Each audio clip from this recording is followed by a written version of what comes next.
Wang Yongping est un géant, c'est certainement l'un des très très grands artistes de l'art contemporain aujourd'hui.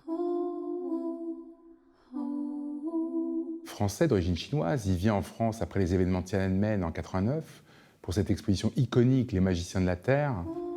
Il vit en vase clos, très solitaire, et il interroge notre société au travers de deux conceptions, la civilisation ou la société orientale et la nôtre, l'occidentale. J'ai rencontré Wang Yongping pour la première fois en 1989, juste après Les Magiciens de la Terre, et c'était un artiste qui tout de suite est devenu très singulier. C'est vrai qu'il y a la culture chinoise et la culture occidentale qui se mêlent dans son travail pour des raisons très particulières. Il faut se rappeler qu'en 1985, quand il était étudiant encore, il a découvert simultanément l'art le plus contemporain européen et l'art traditionnel chinois, parce que c'est le moment où la Chine s'est ouverte à sa propre culture et à l'Occident à la fois. Et il travaille toujours en mêlant l'un et l'autre, parce que c'est un artiste tout simplement universel.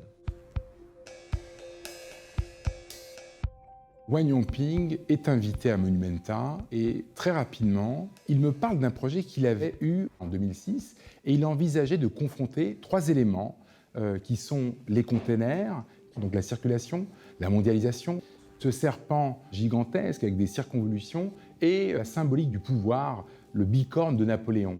Le bicorne est un élément évidemment crucial. On pourrait dire que toute cette installation est l'histoire d'un chapeau. Et cette histoire de chapeau, elle raconte au fond le moteur du monde, c'est-à-dire la façon dont chacun veut tour à tour porter, ne serait-ce qu'un instant, ce bicorne de l'empereur. Alors, ce bicorne de l'empereur, c'est celui de la bataille d'Eylau, installé aux Invalides, juste de l'autre côté de la Seine. C'est le sommet de la puissance de l'Empire, mais c'est aussi une des batailles les plus tragiques de l'histoire.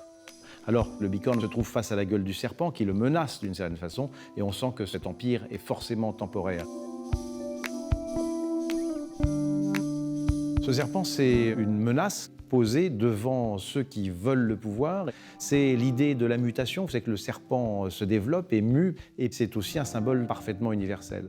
Mais lorsque l'on va rentrer dans la nef, on va voir d'abord le serpent par l'ombre qu'il projette. Et ces ombres qui vont être projetées vont se mêler à celles des nervures. Et puis vous aurez l'impression de voir ce serpent se déployer au milieu des grands containers, comme un nuage pourrait le faire au milieu d'un paysage.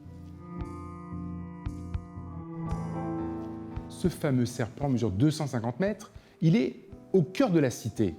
Il est face au pouvoir et il est dans une sorte de paysage géométrique, tout en circonvolution. Peut-être que Wang Yongping nous dit que quand on détient le pouvoir, on est obligé de ne pas aller tout droit et de circuler et d'arriver au but recherché. L'installation de Ping est une installation qui montre des cycles de construction et de destruction qui n'appartiennent pas plus au bien et au mal que n'y appartient un tremblement de terre, une éruption volcanique. C'est simplement un mouvement de la tectonique des plaques de l'histoire qui est mise en scène par l'artiste.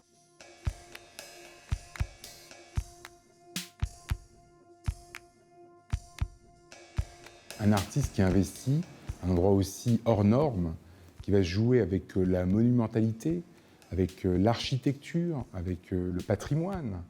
Je pense que c'est un projet extrêmement ambitieux et très très important. Lorsque le visiteur va rencontrer cette œuvre, il va rencontrer plusieurs choses. Une sensation physique, pleine de signification par rapport à ce qu'il est, par rapport aux grandes forces qui font bouger le monde. Avoir la possibilité de réfléchir sur la relation entre le vivant et l'industriel, il va pouvoir réfléchir à ce qu'est l'histoire. Je pense que c'est une œuvre qui est pleine d'enseignements, mais aussi c'est une œuvre en quelque sorte sur la vanité.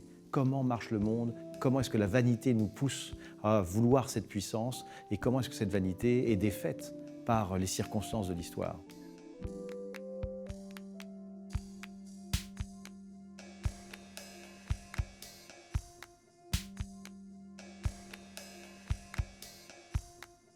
Pour vous abonner à la chaîne du Grand Palais, c'est ici.